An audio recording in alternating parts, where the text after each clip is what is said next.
कितना होता है हम आप लोगों को बता रहे हैं, 1 इलेक्ट्रॉन पर आवेश होता है E बराबर 1.6 इंटू 10 का पावर -19 कूलाम होता है। ये बार बार न्यूमेरिकल में इसकी वैल्यू रखा जाता है।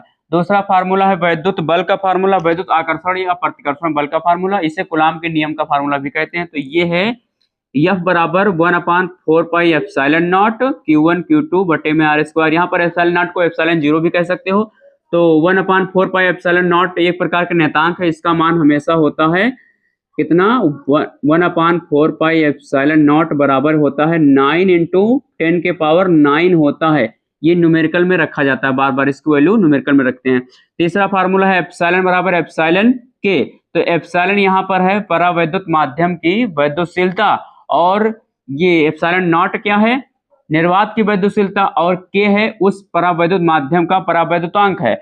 और अगला फार्मूला है वैद्युत क्षेत्र की तीव्रता का फार्मूला। तो वैद्युत क्षेत्र की तीव्रता को ई से डोनेट करते हैं, ई से लिखते हैं। तो ई बराबर एफ बटे में क्यू नॉट है।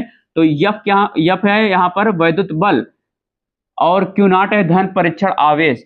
अगला फार्मूला है बिंदु आवेश के कारण वैद्युत क्षेत्र की तीव्रता। तो बिंदु आवेश के कारण वैद्युत क्षेत्र की तीव्रता होती है ई बराबर 1/4 पाई एप्सिलॉन नॉट क्यू बटे में आर स्क्वायर। उसके बाद में अगला फार्मूला है वैद्युत द्विध्रुव का आघूर्ण। तो वैद्युत द्विध्रुव हम पढ़ा चुके हैं। वैद्युत द्विध्रुव क्या होता है कि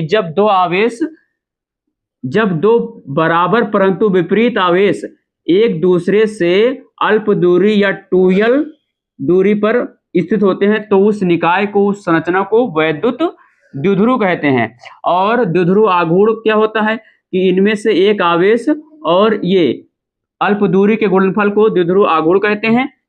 तो द्विध्रुव आघूर्ण को P से लिखते हैं। द्विध्रुव आघूर्ण क्या होता है, द्विध्रुव में से एक आवेश, किन्हीं एक आवेश और उनके बीच की अल्प दूरी के गुणनफल को द्विध्रुव आघूर्ण कहते हैं। तो ये P बराबर Q इंटू 2l है। अगला फार्मूला द्विध्रुव के कारण अच्छी स्थिति में वैद्युत क्षेत्र की तीव्रता।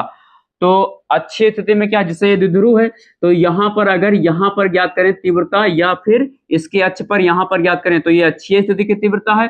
और अगर तीव्रता यहाँ पर ज्ञात करें और या फिर यहाँ पर ज्ञात करें, तो ये क्या, निरक्षीय स्थिति की तीव्रता है। और एक तीव्रता और होता है न तो अक्ष और न तो निरक्ष, यानी इसके बीच में ज्ञात करें, या इसको हम इसे व्यापक बिंदु की तीव्रता भी कहते हैं। अक्ष और निरक्ष के बीच की तीव्रता या किसी व्यापक बिंदु के कारण तीव्रता। तो यहाँ पर एक तीव्रता होती है। तो